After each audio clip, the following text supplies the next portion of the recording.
Everyone, it's Louisa here. In this video, I want to talk about one of the main reasons a traditional publisher or an agent will reject your non-fiction book proposal or manuscript.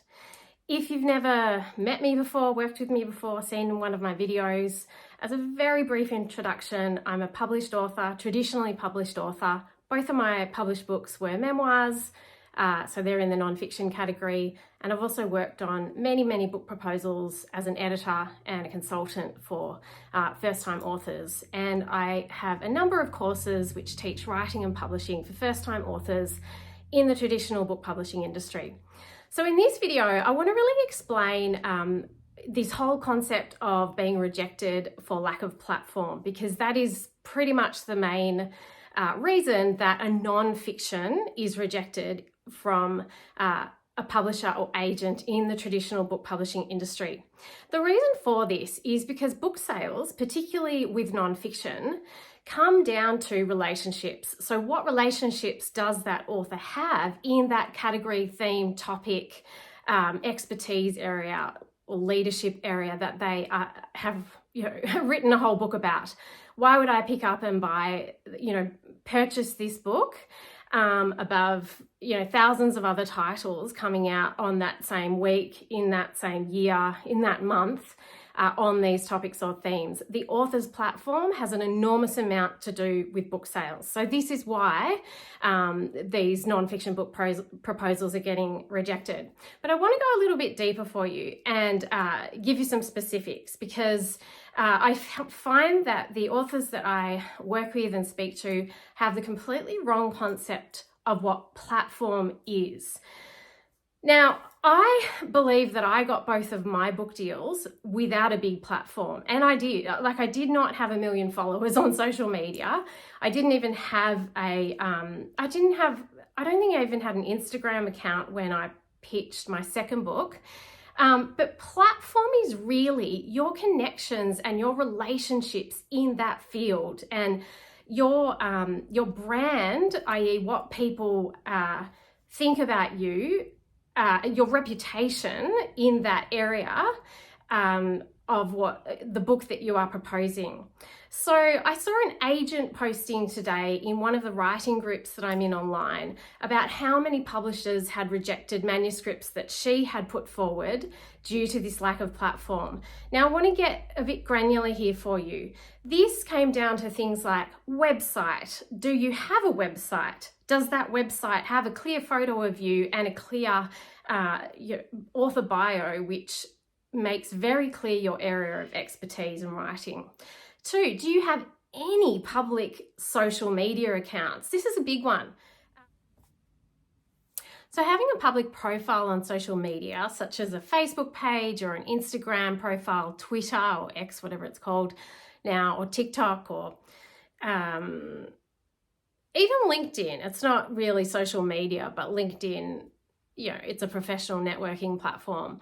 Having a public profile is really such a necessary part of platform, because it all comes down to book sales and marketing. So when your book is produced by a publisher and launched and printed, they need to be able to conceptualize the channels with which you will promote this work. And so this is why this platform piece is so important.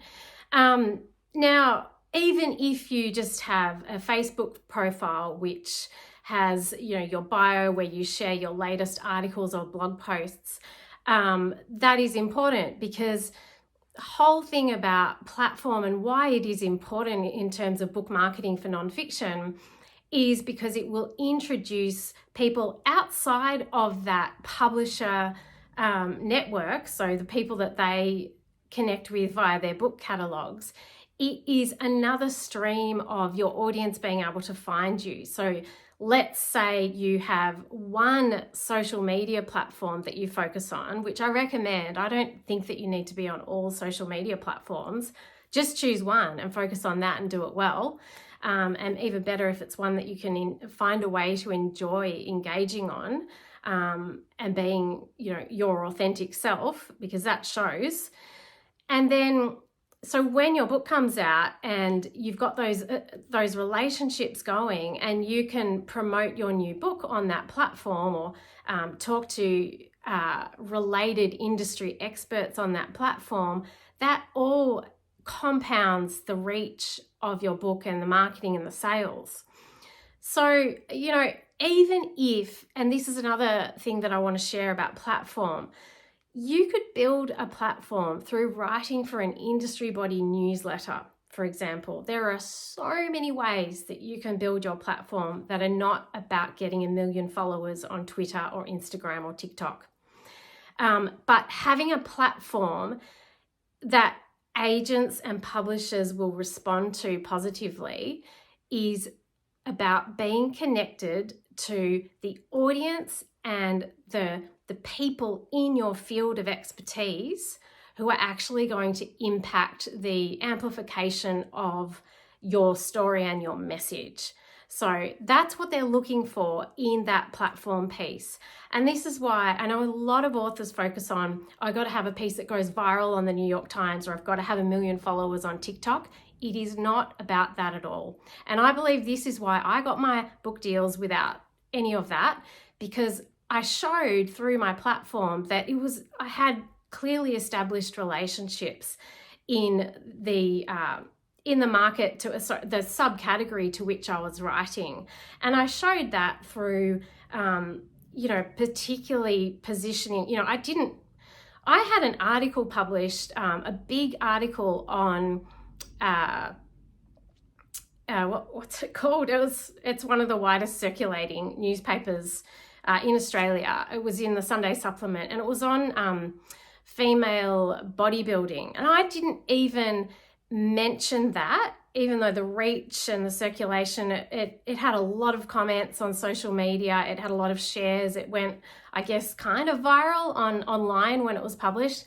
I didn't bring any of that to the table when I was pitching my second book to publishers and agents, because it had nothing to do with the audience for that work. So that's what you've got to remember with platform. It's all about the audience for the work that you are actually working on.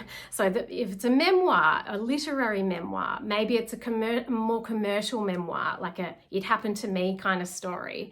And it's very individual to whatever your project is. Maybe you're writing a thought leadership book, which has elements of your personal story. Okay, so where else have you had those connections? What have you done in the thought leadership space relating to that title and that topic and that area and that theme? There's so many ways you can build your platform in a way that will appeal to agents and editors and publishers. But if I can just leave you with one thing, it is you've got to be visible online, and you've got to think about this as just authentic relationships that are with people that you already want to be working with and are working with or connecting with, and just amplifying that and positioning that specifically and really, really well in your book proposal.